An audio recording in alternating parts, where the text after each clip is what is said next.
Jordan, Oui, on Sam, se ça va retrouve bien dans le cadre de la Villa des Cœurs Brisés. Moi, ça y va est. parfaitement bien. Toi aussi? Moi aussi, ça va nickel. Allez, Très bien. aventure forte en émotions, triangle amoureux, enfin bref, mise en couple, rupture. Mais je te propose qu'on commence par analyser un petit peu ton parcours amoureux. D'accord. Parce que c'est vrai que tu nous as donné du fil à retordre depuis pas mal d'années. Ta problématique sur laquelle tu as travaillé avec Lucie Mariotti, votre love coach, c'est en amour, je n'ai plus rien à donner. C'est ça. Comment on peut ne plus rien avoir à donner? C'est tellement beau l'amour. Bah ouais, j'ai la même vision des choses sur toi. L'amour c'est beau, mais quand tu as force de trop donner, des fois après il y a un moment donné dans ta vie où tu as plus de jus. Moi en étant plus jeune, j'ai quand même eu des relations assez longues et où j'ai été déçu, forcément. Et maintenant, voilà, je me protège en fait et je me mets des barrières, peut-être un peu trop. J'ai peut-être un peu plus de mal à faire entrer des gens dans ma vie, amoureusement ou pas. J'ai du mal à faire confiance aux femmes, c'est ça le truc. Et voilà, j'ai du mal à m'ouvrir maintenant. Mais qu'est-ce qui s'est passé pour que tu aies tant de mal à faire confiance aux femmes? J'étais déçu.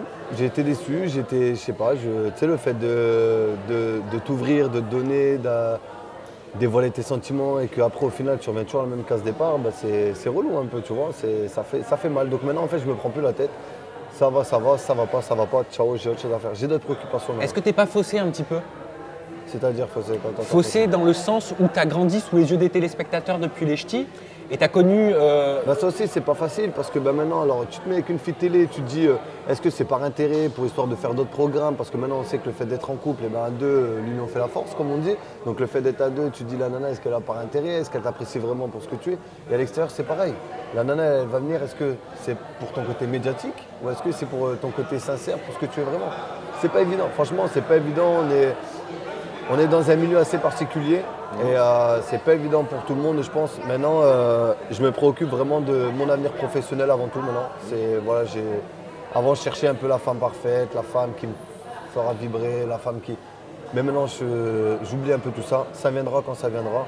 Et voilà, pour l'instant, je me consacre vraiment à ma vie professionnelle. Ça fait combien d'années que tu fais de la télé? Moi, ça fait 8 ans. Ça fait 8 ans.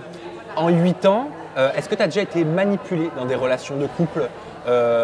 Des supercheries que tu t'es rendu compte après en disant bah putain je me suis bien fait berner en fait? Non, moi je pense que là où je me suis fait un peu manipuler et encore c'est parce que je ne m'étais pas mis à fond dans les relations aussi. Voilà, c'est les relations comme Milan qui n'a abouti à rien et qu'au final j'ai vu que c'était peut-être avec du recul qu'elle s'était servie de moi histoire de faire un truc alors que voilà. Et peut-être aussi Coco dans les vacances des anges aussi. Je pense que j'ai été peut-être un peu manipulé parce que elle voulait jouer de ça, peut-être pour Angel Raf ou j'en sais rien. Maintenant, moi, c'est du passé. Et puis, en soi, c'est même pas de la manipulation pour moi parce que ça m'a jamais atteint. C'est juste qu'à un moment donné, il ne faut pas me prendre pour un con. Je ne suis pas un objet, je ne suis pas un jouet. J'aime bien les gens francs et honnêtes. On l'a pas été avec moi. Et maintenant, voilà, c'est pas des relations qui me tiennent à cœur, mais c'est vraiment les deux seules personnes où je me sentis vraiment manipulé. Parce que j'ai l'impression qu'en amour, toi tu calcules pas. Non, moi je calcule pas, c'est au feeling, ça passe ou ça casse. Maintenant je peux être bien avec une personne, comme avec Milan, ça s'est vu, les gens qui disaient que j'étais amoureux, mais pas du tout. Coco c'est pareil, Coco je suis resté je crois 4-5 jours avec dans l'aventure, il s'est strictement rien passé. Et moi je me mettais les barres parce que j'avais aucune confiance et je savais que ça jouait un petit jeu. Et Mila c'était pareil, je suis resté peut-être une semaine et demie avec, mais ah non, Mila je la connaissais ni Nadan ni Eve, mais au final laisse tomber, j'ai eu un CV sur elle. C'est hardcore quoi, donc à un moment donné tu te dis voilà quoi, qu'est-ce que tu vas faire avec ça? Quelle histoire d'amour public, médiatisée au travers de tes émissions, t'a le plus marqué? Celle qui m'a le plus marqué, bah franchement je vais pas mentir, ça restera Gaëlle parce que c'est la fille avec qui j'ai été le plus longtemps. Mais voilà, j'ai été aussi déçu par Gaëlle. Donc voilà, maintenant je suis dans les aventures, je profite. Si j'arrive à trouver quelqu'un de bien, ben je fonce et puis on verra ce qui va se passer. Mais je me mets énormément de barres, comme ça je sais que je ne souffrirai pas après. Mais il y a de l'eau qui a coulé sous les ponts, par exemple avec Gaëlle. Ah oui, ça fait un moment maintenant. Ça fait un moment. Mais quand je dis qu'elle m'a le plus marqué, pourquoi? Parce que dans ce couple un peu public et médiatisé, c'est la seule avec qui on est resté on est resté sur du long terme, on est resté 1 an, on a vécu pas mal de choses, c'était le début des ch'tis. Ça n'a rien à voir avec ce qui se passe maintenant. Maintenant, tout est dans le calcul, tout est dans le buzz, tout est dans ceci, c'est pas évident. Pas vous donnez des nouvelles aujourd'hui? Non, Gaëlle elle fait sa vie, je fais la mienne. Mais pourquoi? C'était une belle histoire. Ouais, c'était une belle histoire, mais voilà, j'étais déçu aussi par Gaëlle et voilà. Tu coupes les ponts? Je coupe les ponts. Quand t'es déçu? Franchement, quand je suis déçu, je coupe les ponts et même après en général, franchement, il y a peut-être 1 ou 2 ex à qui je donne encore des nouvelles parce que ben voilà, j'ai une très très belle relation, que ce soit avec leur famille et tout ça. Mais à côté de ça, non, je coupe. Avec qui? Avec une ex à moi qui est un peu connue. Ouais, on se donne des nouvelles, mais en règle générale, avec mes ex, non. Comment veux-tu avancer après parachutaire? Si tu es avec une ex et que tu as forcément eu quelque chose pour elle, et c'est pas évident, après je trouve ça malsain si tu veux avancer dans ta vie, que tu rencontres une nouvelle personne. Bah écoute, je suis très très bon ami avec mon ex, nanani, nan. Ouais, je suis mal à l'aise. Moi, je me mets à la place de la nana, j'aimerais pas, tu vois, qu'elle me dise je suis copain avec mon ex, non merci quoi. Sur les réseaux sociaux, tu as dit « Je reçois énormément de messages concernant ma relation avec Sarah. Sachez que Sarah et moi, nous ne sommes plus ensemble. Je n'en dirai pas plus, mais au moins vous êtes au courant. » Est-ce que, comme tes précédentes relations, t'es passé aussi à autre chose? Ouais, je suis passé aussi à autre chose. Ça y est, j'ai d'autres préoccupations. Comme je dis là, je viens d'ouvrir mon petit salon. Pendant que j'étais avec Sarah, voilà, j'ai commencé à entamer ça, ce côté un peu business et tout que j'aime beaucoup. J'ai ouvert mon salon parce que je me dis que la télé c'est éphémère. Donc ça y est, maintenant, c'est pas elle, ça sera une autre. Et ciao, et j'ai autre chose à foutre. Tu arrives à relativiser? Ouais, de ouf, de ouf. Et c'était un peu particulier avec Sarah. C'est vraiment un peu particulier parce que c'était une aventure, on était amis, enfin on était amis d'abord, la relation. Donc je pense qu'on n'a pas réussi à passer ce cap-là. Donc pour moi, voilà, j'ai aucune haine envers elle et je lui souhaite que du bonheur par la suite. Et voilà, moi je continue ma petite vie. Maintenant j'ai mon salon, j'ai mon petit bébé tranquillement. Je m'occupe de ça. Et par rapport aux relations amoureuses, ça va, ça va pas, ciao, j'ai. Mais qu'est-ce qui fait que ça n'allait plus dans la vie de tous les jours? Parce que dès le début, moi ce qui m'a marqué, c'est que dès le premier épisode, tu as comme une attirance pour Sarah, mais même pas que physique. Il y a comme une alchimie. Mais j'ai une attirance amicale pour Sarah, c'était un truc de ouf. On s'entendait super bien, on se côtoyait un peu à l'extérieur et tout ça avec Sarah. Mais franchement, ça m'a jamais traversé l'esprit de me mettre en couple avec Sarah. Vraiment, si demain on me dit tu mets avec Sarah, mais jamais de la vie. Pour moi, je ne la voyais pas comme ça. J'ai jamais eu une attirance physique envers Sarah, j'ai jamais eu un regard déplaçant envers Sarah, j'ai jamais eu ça envers elle. Qu'est-ce qui t'a fait tomber amoureux? Bah, je pense que c'est, tu vois, le fait d'être enfermé, tout se décuple, tu vois, tout se multiplie, les sentiments, les émotions, tu découvres aussi certaines personnes. Moi, Sarah, je la connaissais en mode couple. Je l'ai connue à l'extérieur, on s'est peut-être vu 4-5 fois à l'extérieur, on a fait des bowling avec ses collègues et tout, mais genre, il n'y a pas eu. Je la connaissais pas tant que ça. Et quand on était dans cette aventure, forcément, je l'ai découvert de plus en plus. Je pense que j'étais la personne avec qui elle était le plus proche avant de rentrer dans cette aventure. Et voilà, c'est de fil en aiguille. Après, on a eu une attirance. Je sais pas comment. Je sais pas, ça s'explique pas. Qu'est-ce qui a fait que dans votre vraie vie, après, ça ne matchait plus? Je sais pas, tu peux être à la fois être attiré vers une personne et après, tu sais, quand tu es en rêve d'homme, les palmiers, la mer, le beau temps, ouais, je comprends, dans un endroit idyllique, mais à l'extérieur, je sais pas. Le fait, c'est qu'on rentre en France, chacun sa petite vie de son côté, son petit bise. Moi, quand on est revenu, j'habitais à Marrakech, donc je suis revenu, on était à Lille, moi j'ai ouvert mon petit truc. On se voyait pas forcément souvent, on se voyait les week-ends. Mais t'étais encore amoureux au retour en France ou pas? Parce que vous vous affichiez sur les réseaux. Je sais pas si ensemble. Oui, de toute façon, on était bien. Moi, quand on était avec Sarah et tout ça, c'était bien, tout ça, c'était cool. Mais je pense qu'il nous manquait quelque chose. On n'arrivait peut-être pas forcément à passer le cap de l'amitié. Donc, je peux même pas dire, franchement, à l'heure actuelle, je peux même pas dire si j'étais amoureux ou pas. T'as été triste ou pas? Est-ce qu'on peut parler d'une rupture? Est-ce que toi, tu l'as vécu comme telle? J'ai pas été. Je peux pas dire que j'étais triste.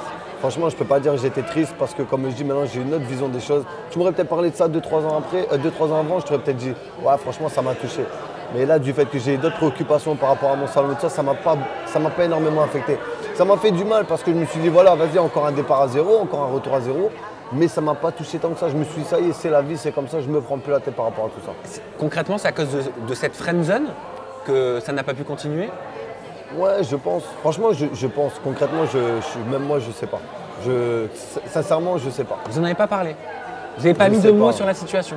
Non, je sais pas. On va pas se forcer. Moi, j'ai pas la forcette avec moi si elle n'en a pas envie. Elle, c'est vice-versa de son côté. Je sais pas. Vous avez quel type de relation aujourd'hui? Aujourd'hui, moi, je suis passé carrément à autre chose. On se côtoie plus forcément. Voilà. C'est-à-dire là, aujourd'hui, vous n'avez pas dit bonjour? On s'est checké vite fait, mais c'est tout, stop. Ça s'arrête là. Il y a de la pudeur? Ouais, de la pudeur. Je vais pas dire que j'ai été déçu envers elle, mais je me suis dit, vas-y, tu sais quoi, moi, je vis pas dans le passé. Le passé, j'ai assez vécu de choses dans le passé aussi qui m'ont fait que ça m'a énormément freiné. Pas que dans mes histoires amoureuses, attention. Mais je suis un mec qui trie vite le passé. Et ça y est, ciao. Maintenant, ça y est, elle s'est fait, je suis sorti avec elle, ça n'a pas fonctionné. Maintenant, next. Et Mélanie d'Eddie Gama, parce que ça a surpris quand même tout le monde. Triangle amoureux infernal. Ouais, alors Mélanie d'Eddie Gama, c'est une fille extraordinaire. Moi, j'aime beaucoup Mélanie. Au-delà de son physique qui est très très joli, c'est une fille qui reste assez simple, assez naturelle. Et c'est ça en fait que j'ai apprécié chez elle. Ouais, mais elle est dure à. Elle est dure à cerner. Elle est dure à cerner, elle est dure à décortiquer, elle est dure à analyser. Mais c'est ce qui fait le truc, tu as envie de la découvrir. C'est pour ça dans les premiers épisodes, même j'ai dit, elle en dit trop peu. Parce que j'ai envie d'apprendre à la connaître, j'ai envie de creuser, j'ai envie de savoir vraiment ce qu'elle a subi, j'ai envie vraiment de savoir du pourquoi, du comment elle a aucune confiance aux hommes. Parce que moi je suis un mec, mais je ne m'aime pas avec une fille pour dire me mettre avec une fille, pour lui faire du mal ou autre. Et des fois, comme les nanas, tu sais, quand on les met toujours dans le même sac, quand on les met tous dans le même sac, il y a des nanas à qui ça ne plaît pas. Bah moi, quand tu mets tous les hommes dans le même sac, ben, ça ne me plaît pas. Parce que je sais que je suis différent de certains mecs. On est tous différents au final. Mais dans les relations amoureuses, bah ouais, t'as les mecs bien et t'as les mecs moins bien, quoi. Et ça te fait quoi de te dire que c'est grâce à toi que Sarah et Mélanie, elles se sont rapprochées? Parce que c'est ce que m'a confié Mélanie. Alors, est-ce que c'est grâce ou je ne sais pas, à cause de moi, j'en sais rien. Maintenant, bah, voilà, moi je ne sais pas trop ce qui s'est passé dans leur vie précédente. Je sais. Bah, c'était la guerre, dans voilà, Secret. C'est ce que j'ai pu comprendre, c'était la guerre. Maintenant, bah, écoute, si maintenant c'est devenu des bonnes copines par rapport à tout ça, bah, j'en suis très content pour elles. Mais tu te sens responsable de leur bonne entente? T'as été un pacificateur? Moi, déjà, je me suis trouvé dans une situation un peu particulière. Tu te dis au début, elles ne s'entendaient pas. Il y a eu ce triangle, au final, elles sont devenues bonnes copines. Donc, va gérer les deux copines maintenant. Alors qu'au final, c'était plus facile quand elles n'étaient pas copines que quand elles sont devenues copines. Mais ça devait être dur pour toi. Ouais, c'était pas évident, mais après, j'étais moi-même. Je pense que j'ai été honnête et droit depuis, sur toute la ligne. Donc, voilà, j'ai essayé de faire les choses bien et je pense que je n'ai pas déçu ni l'une ni l'autre. Qu'est-ce qui a été le plus dur pour toi dans cette aventure? Le plus dur, c'est forcément de se mettre à nu devant Lucie. Et moi, j'ai pas l'habitude, je ne suis pas un mec qui se dévoile comme ça facilement, donc je suis quelqu'un de très gentil, mais je me préserve quand même. Je suis un mec qui a une grosse réserve en lui. Et voilà, c'est ça en fait, le truc de se mettre à nu devant les gens. Alors, tu ne connais pas forcément, c'est pas évident. Rapidement, Jordan, ton top 3, s'il te plaît, des candidats de La Villa des Cœurs Brisés 4, avec qui tu t'es le mieux entendu. Alors, en troisième position, franchement, je vais mettre Guerrado. Je ne mets pas Vincent et tout parce que je le connais. Donc, mais c'est trop facile sinon. Je vais dire top 3, allez, Mélanie, Guerrado et Mathieu. Ok. Après Bastien, c'est pareil, je le connaissais. Virgile aussi, je me suis bien entendu avec tout le monde. Je pourrais tous les mettre dans le top 3, top 4, top 5. Donc ça veut dire qu'il n'y a pas de top 3 de down, top 3 des personnes avec qui tu as eu le moins d'affinité? Non, Ilan, je l'ai pas eu. Ilan, non. Pourquoi? Parce que j'ai vraiment pas eu d'affinité avec lui. J'aime pas du tout sa personnalité. Pourquoi t'as pas creusé? Non, j'ai pas creusé, c'est un mec qui me donnait pas envie de creuser. Après non, franchement, je me suis bien entendu avec tout le monde. Après, voilà, les personnes avec qui j'ai le plus d'affinité, c'était Julien Guerrado, Mathieu, parce que Mathieu, vraiment, je trouve que c'est une personne honnête, sincère, droit. Je pouvais tout lui dire. Mélanie, j'aimais bien parce qu'elle avait un bon délire, on s'est jamais pris la tête, moi et elle. Après, non, avec tout le monde, on a tous des affinités différentes. Avec Tante May, c'était plus pour s'amuser. Alors, Tante May, c'est Jennifer. Voilà, Jennifer. Voilà. Pourquoi Tante May? Parce que 34 ans. Oui, d'accord, la référence au film. Voilà, c'est ça. Ok. Et non, après, je me suis toujours bien entendu avec tout le monde. On a eu des clashs forcément, mais après, quand tu connais ce genre d'aventure, il ne faut pas être rancunier. C'est des gens, voilà, tu les vois, tu fais une aventure avec eux, et après, c'est bon. Mais les personnes avec qui j'ai plus d'affinité, Mathieu, Guerrado, Mélanie, Bastien, mais Bastien, je le connaissais de l'extérieur aussi. Vraiment à peu près tout le monde. Ok, je vais te laisser le mot de la fin, Jordan, pour clôturer cette interview et peut-être communiquer l'adresse, le lieu de ton salon pour que toutes les personnes qui ont besoin de se rafraîchir la barbichette viennent te voir. Non, moi là j'ai ouvert mon salon donc, actuellement à Lille, au 265 rue Léon Gambetta. C'est un tout nouveau concept NBA, coiffeur, barbier, chez mixte, hommes et femmes. Il y a tout, il y a salle PlayStation, vente d'articles NBA, il y a terrain de basket dans la boutique, c'est vraiment énorme. Il y a une galerie d'art. Pour les artistes un peu du street art et tout, ils sont la bienvenue. Et voilà. Et là, on est en train de travailler sur d'autres choses et tout ça, on évolue. Bravo et félicitations, merci. Jordan, pour tous tes projets. À très bientôt. Gros bisous, restez avec nous. Il y a plein d'interviews des candidats de La Villa des Cœurs Brisés 4.